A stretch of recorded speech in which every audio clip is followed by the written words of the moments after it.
Hey everybody, welcome back to the channel. Now I've been threatening this for a while, so I figured it's time to do it. I want to talk about my Manly Wade Wellman book collection. I have several more down here. No, it's not the greatest collection in the world, but I'm pretty proud of it. It's a pretty cool little collection. Manly Wade Wellman, if you don't know, was a weird tales writer. He wrote many other kinds of stories, but he's noted at least in the circle of weird tales and weird fiction fans as a great and unique voice in supernatural fiction, especially focusing on some of his occult detective or monster hunting series of stories about different characters, including the Silver John stories, the John Thunston stories, the Judge Pursuivant stories, Leek Hobbit stories, Bible Jagger stories, etc. Now, he wrote all kinds of different books and stories. He started in the pulp era and wrote predominantly for weird tales, but he also wrote for fantastic stories and many different kinds of pulp publications before moving into a late career resurgence in the 70s and early 80s, where Doubleday Science Fiction published a lot of his work, including some further Silver John novels and John Funston novels. And I'm going to talk about all of those briefly here. I treasure my Wellman books, and I have almost every one of that I own here with me in Japan. I do, however, have one edition, paperback edition, earlier edition of the Silver John stories that were originally published in the Magazine of Fantasy and Science Fiction and collected together in a paperback, mass market paperback version called Who Fears the Devil? And I was sent my copy from Stuart David Schiff, who edited the small press magazine Whispers. I also bought a couple of Manly Wade Wellman-centric Whispers issues from him and have some of those books back in the States as well, of collections of stories. That's, Styx, Carl Edward Wagner's great creepy horror story Styx was published in Whispers. Anyway, Stuart David Schiff kindly had commissioned some later stories from Wellman and Wellman's later career resurgence in the 70s, and sent me for a decent price this paperback signed by himself, of course, of Manly Wade Wellman Silver John stories, Who Fears the Devil. It's got kind of a little bit of a goofy cover, but I like that paperback quite a bit for whatever reason. Maybe because I had the later Carl Edward Wagner version, which adds a few more later era, post-Whispers era Silver John stories. I didn't take that with me over here because it wasn't complete, but next time I go back to the States, I guarantee you I will pick that sucker up and bring it back out of storage.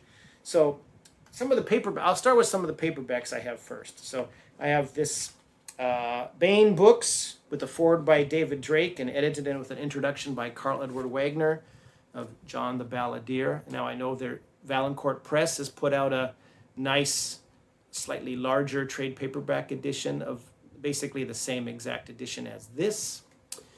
I believe Valancourt Press has put this exact same edition out with a new cover in a trade paperback version fairly recently, which is still available to get online, and I highly recommend that if you don't have it. This one probably is overpriced now because it's out of print. This one was published originally in 1988 and has cover art by Steve Hickman. And makes John look way too old, I think, but otherwise it's very evocative of the kind of story you're going to get, where some witchy women and weird beasties and all sorts of Appalachian legendary mythological creatures. And these stories are just fantastic. This is probably, other than a few other handful of other stories, these stories are among Wellman's absolute best writing. The Silver John novels are great fun. They're a little more drawn out than the stories. The stories are right about a perfect length. They're all about, 15 to 20 pages long. And John is a wandering kind of minstrel, I guess you could say. He has a silver string guitar and he wanders around the backwoods trails, encountering, good folk bedeviled by bad folk. And he usually takes down the enemy, the bad creatures, usually witches, warlocks, or other kinds of beasties, their familiars, or things they've summoned. The stories have, I suppose, a kind of formula, so they probably shouldn't be read all the way straight through, although you could, if I have in the past. But these first initial group of stories are all quite unique and different in a lot of ways. And John's voice with this Appalachian dialect that's not overblown, just beautifully written stories, and full of all sorts of cool magic and demon fighting and monster fighting and witch dispatching, etc. And John is just a great character to follow through. So that's a very cool edition. Like I said, I have the earlier edition that does not include the last few stories. Quite a few stories were written later in the 70s and early 80s. And Where Did She Wander was published by Stuart David Schiff, or Whispers, I believe, after Wellman passed away. So this is a good edition to have, or the Valancourt Press edition. Basically what happened is, during the magazine Weird Tales run, Wellman was busy crafting all sorts of different stories. Then he started publishing other stories, but certainly chiefly the Silver John, the John the Balladeer stories in the magazine of fantasy and science fiction in the 50s. And then I guess his career in fantasy and science fiction circles kind of dried up a little bit. He was kind of relegated by, I guess, some editors or publishers to, the pulp era, and wasn't commissioned for much work. And so he went off and did writing in all sorts of different kinds of fields, more into historical fiction. He wrote a lot of juvenile mystery and adventure fiction. I have one of those too. I have in hardback Ride Rebels, Adventures of the Iron Scouts, published by Ives Washburn Inc. in New York. But,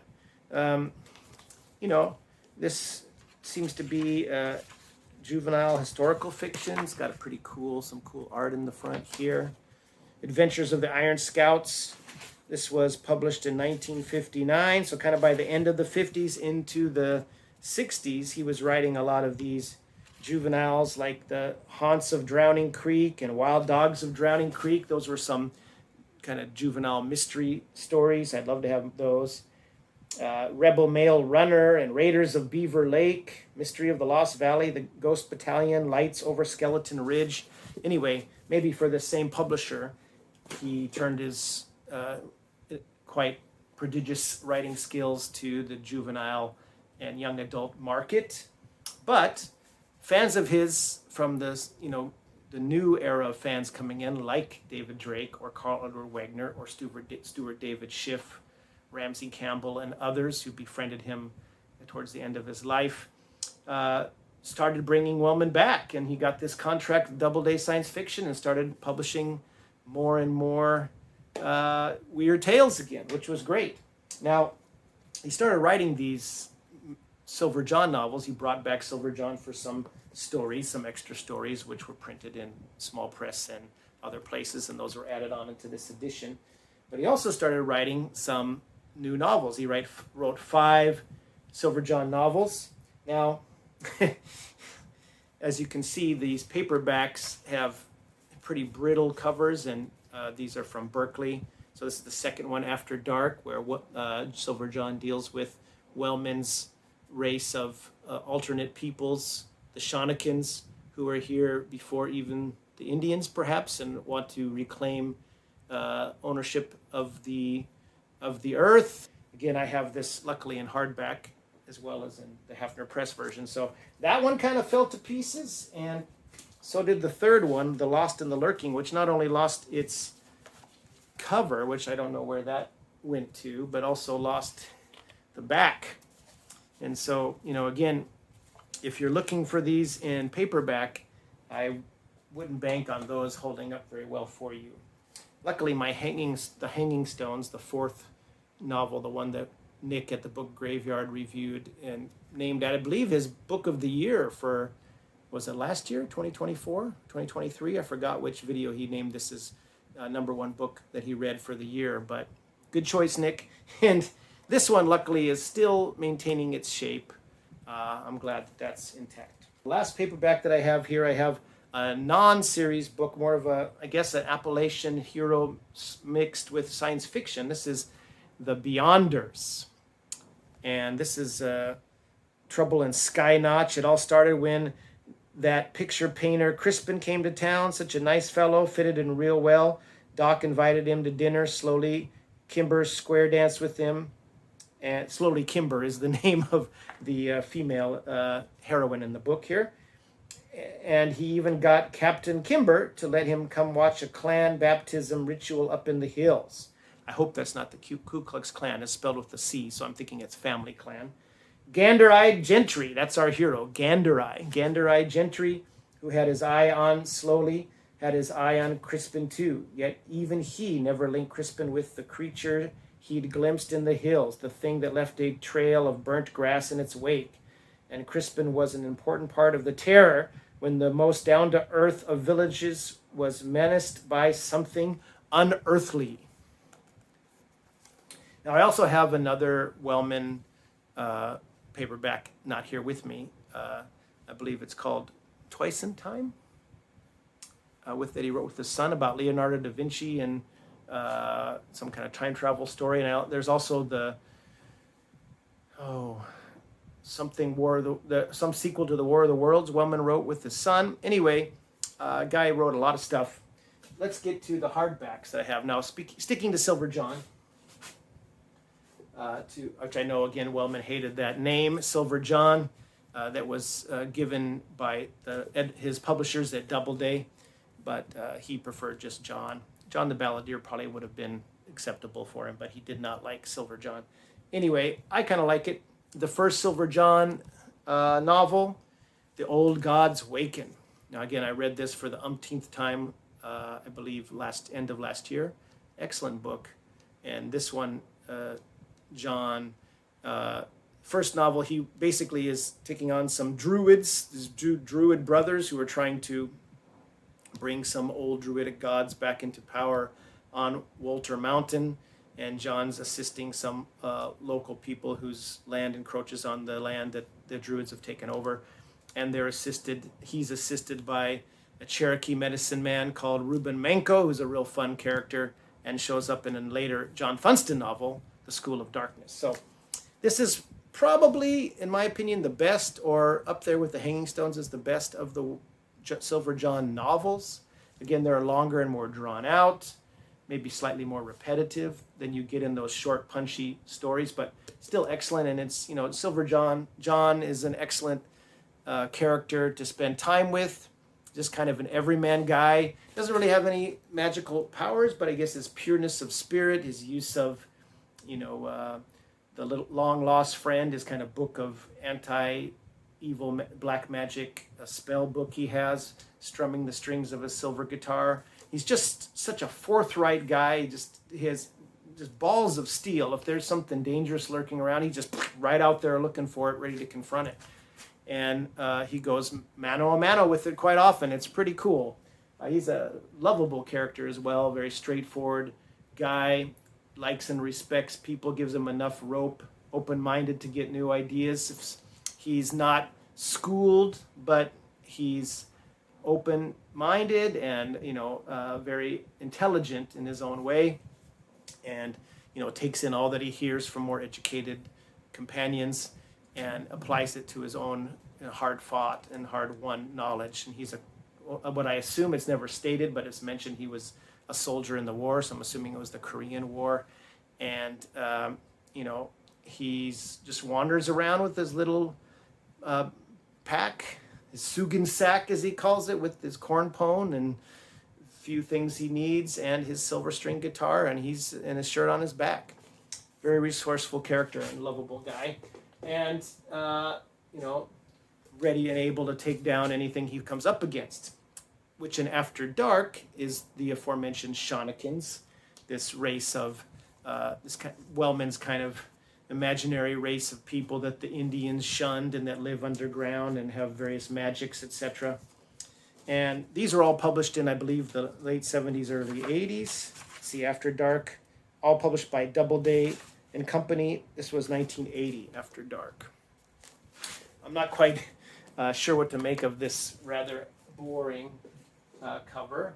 Better is the cover to the third book, The Lost and the Lurking. And this is quite a good one. Silver John. John takes on works for the man. He's requested by, he doesn't take pay for this, he's requested by government men, he just calls them government men, I'm assuming they're FBI agents or whatever, to look into this goings on in this remote town. He goes into the town and is being run by this witch. He tangles with Tefane, this witch woman who seems to have great power and is working up, is kind of enslaved all the people in this town, and they all look kind of almost like shades of H.P. Lovecraft's Innsmouth. They kind of have a Weasley, ferrety sort of look. They have sallow look. All the people and the children look kind of strange. They've been, something weird's going on there, and he's up. John's, got his hands full trying to free himself from this witch's clutches and stop the ritual that she's planning to do. Fun book, really good. Now, there were two more written, of course, The Hanging Stones, which I showed before. I don't have that in hardback, individual hardback anyway. I don't have The Voice from the Mountain in individual form. I do have it in these lovely Haffner Press versions, which I'll get to in a moment, okay? But to finish up with some standalone novels that I have, Wellman wrote and brought back to one of his Weird Tales, kind of mid-period Weird Tales heroes, kind of supernatural investigators and fighters. John Funston, big, square-jawed, muscular guy with a distinguished mustache and a sword cane, silver sword cane, theoretically, passed down from or christened by a saint, Saint Dunstan, like that. So he uses that to help sometimes vanquish his enemies, much like Judge Pursuant had in the past. And Funston was in a lot of stories in the Weird Tales era, mostly in the 40s. Let's see, I think he premiered in The Third Cry to Legba in 1943 in Weird Tales.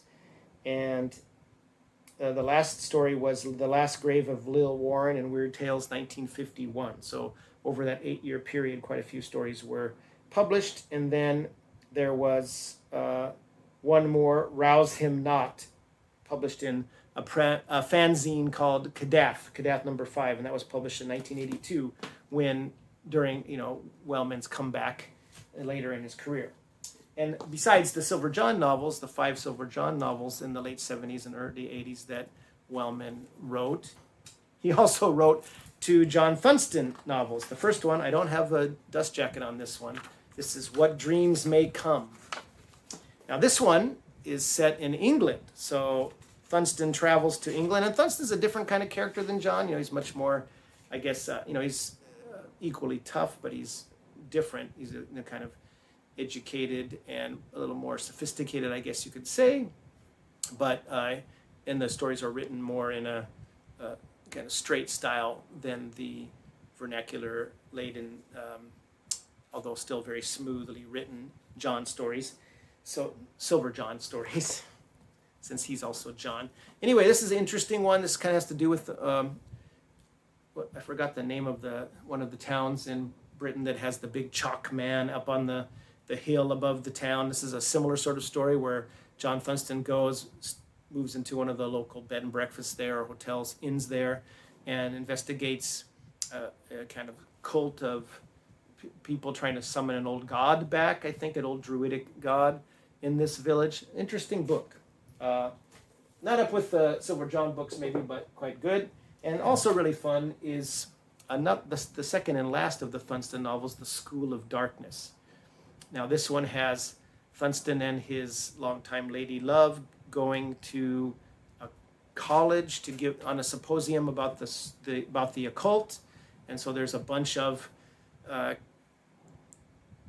wizards and warlocks and witches on one side, and then other kind of demon hunters and monster fighters on the good side, and they're both giving their side of the story, the occult story, during this series of lectures. And meanwhile, Thunston's old enemy, Rowley Thorne, who appears in many of the Weird Tales stories, shows up, and there's some Reuben Manco, the Cherokee medicine man from the Old God Wakens Silver John story, shows up in this, and it's a fun, although perhaps lacking in peril in some cases, other than a few scenes, book.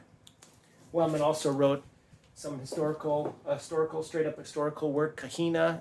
I think that was his last book published. Don't have that one. Let's move into the other hardbacks, the collections. In the early 2000s, I believe.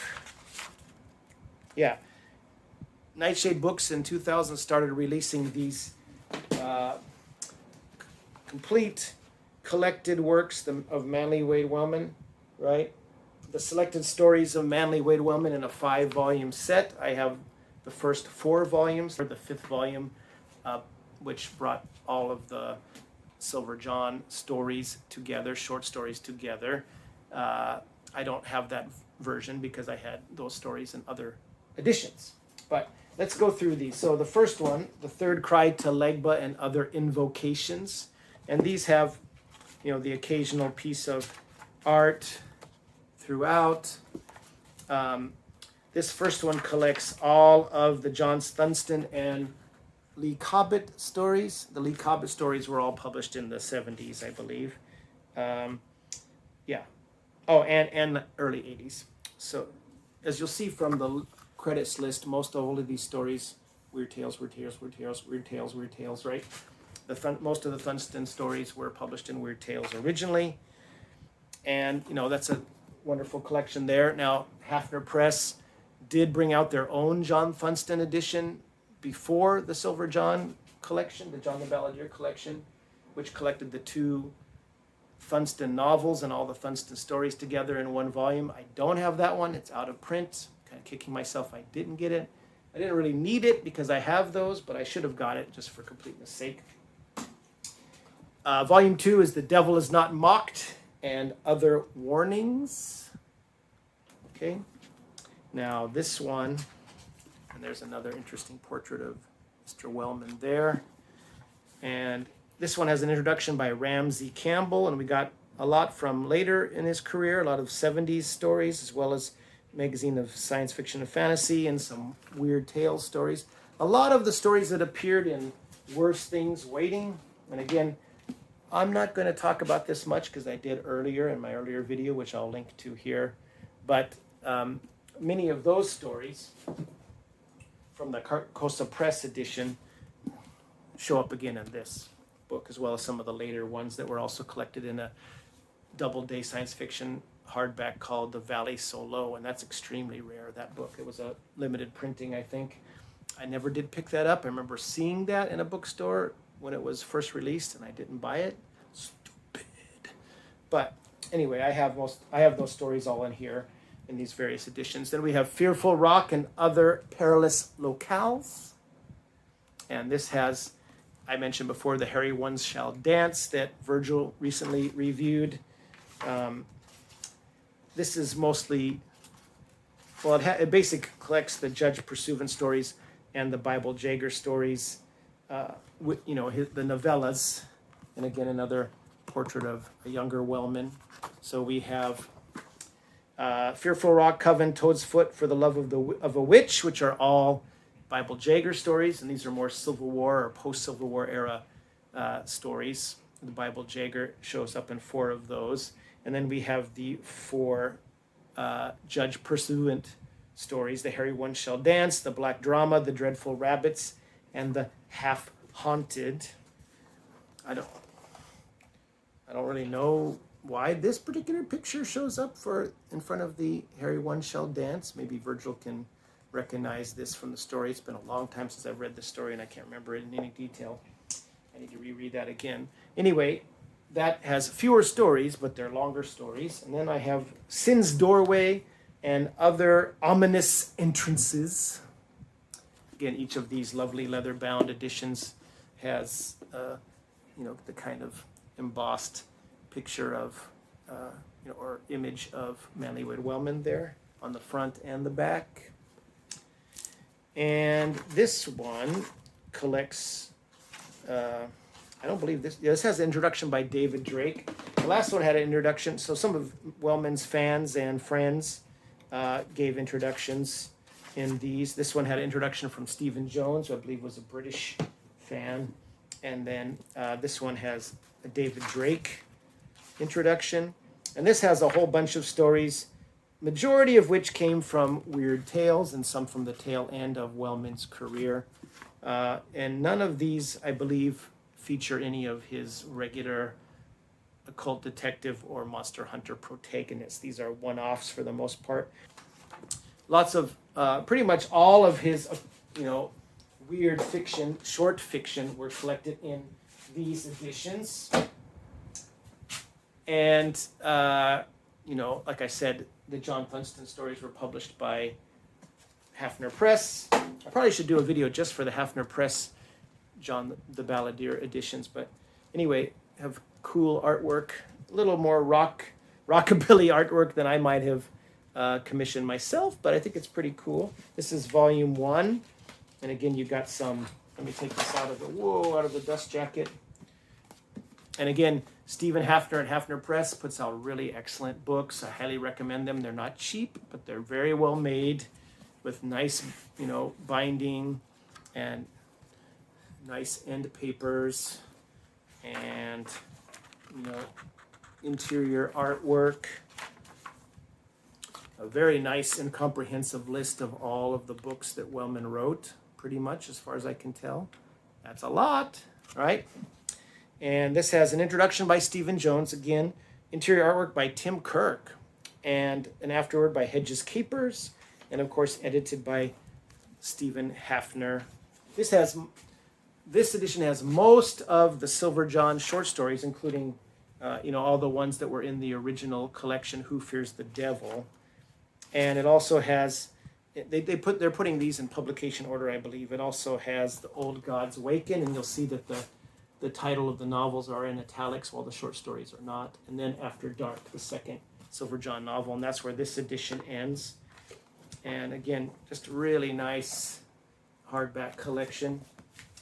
And, with the flap has some photos of we have Raymond Swanland, who did the cover illustration, and we have Stephen Jones, who did the introduction, and Hedges Capers, who did the afterword. No Tim Kirk picture there. Then we have the second volume, which has John from the back, I guess, with his guitar slung on his back and some kind of giant bat, coming into the picture there. And this one has another very cool inner art there, and it's also in the back part as well.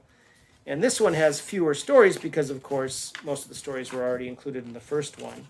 But it has an introduction by Patrick J. Labruto, an interview with Manly Wade Wellman, which is about 14 pages, by Carl Edward Wagner at the end, and The Old Captain Comes Home by Carl Edward Wagner, which I guess is some further thoughts about his friend Manly, with acknowledgments at the end.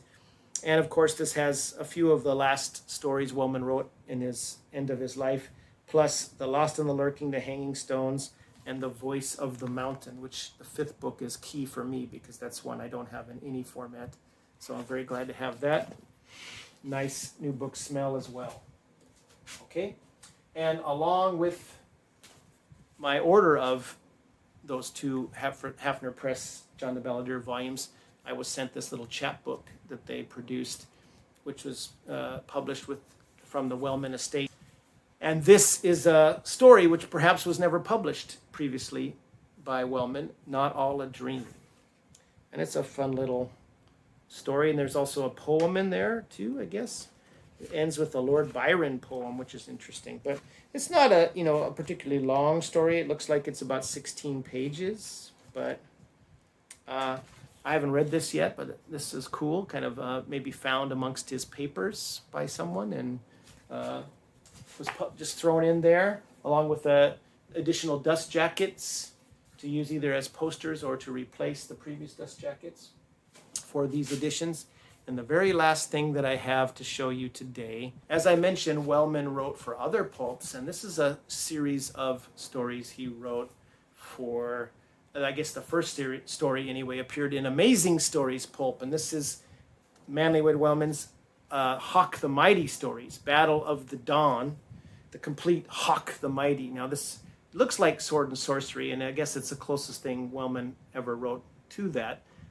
So I'll just read the back of this because this is published by Planet Stories, and there are some stories, I believe 1, 2, 3, 4, 5, 6, 7, 8, 7 complete stories and a bit of a fragment.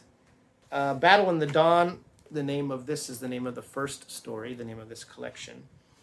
And The Slayer from Afar. So I believe Hawk the Mighty was, humanity's first hero. He's kind of a caveman hero. So in the 1930s, an unusual tale appeared in the influential Amazing Stories magazine. Unlike the usual yarns of robots and interstellar travel, Battle of the Dawn featured the brutal exploits of Hawk, humanity's first hero, written by Pulitzer Prize nominee Manly Wade Wellman, who would later achieve fame for his American folk tales of Silver John and beat out William Faulkner for a prestigious writing award. This hit story spawned several additional adventures in which Hawk battles unrelenting cavemen, explores lost Atlantis, discovers new technology, and charts a new destiny for humanity. Now, for the first time ever, Planet Stories presents a complete authorized collection of all of Williams' rare Hawk the Mighty tales, including an unfinished story fragment and a brand new introduction by Wellman's longtime friend, fantasy author David Drake. Okay? And of course, Planet Stories also put out, not in the early 2000s, their own collection of Who Fears the Devil, Silver John stories. It seems like Hawk the Mighty, according to David Drake's introduction, started in Amazing Stories and moved on to Fantastic Stories, but never in Weird Tales, interestingly enough. So the Hawk stories, Hawk, H-O-K, Hawk, I call it Hawk. Hawk the Mighty is kind of early Cro-Magnon tribal leader. He starts as a young man in the stories and finds a mate and has children and becomes chieftain of a tribe and then goes on various adventures into Atlantis and other places. They're fun stories, and I wouldn't say they're peak Wellman, but they're good, fun stories with lots of action and adventure, and they're fairly lengthy stories, maybe more novelettes. The first one is 40 pages, the third one's 36, so they're all in the 35 to 40, 45 page range, so they can tell a good, lengthy, fun narrative. And this one is something I'm glad to have, kind of a, previously unknown to me before this was published, series of stories by Wellman. And there's a whole bunch of other stuff that he wrote that I need to get my hands on, but that does it for what I own currently of Wellman's work. I highly recommend his work to those who are unaware of it. A good place to start, I guess, would be his John the Balladeer stories. And I know some people recently got a hold of copies. Tim at Secret Fire Books and Andrea at Infinite Text have recently received copies or ordered copies of that book. So hopefully you'll enjoy those stories and investigate some more of Wellman's work. So thanks for watching this long rundown of my Wellman collection. And I hope you found something interesting there. If you have any comments of your own reading experience with Mr. Wellman's work, please leave me a comment below. And in the meantime, enjoy your reading, and we'll see you again in a later video.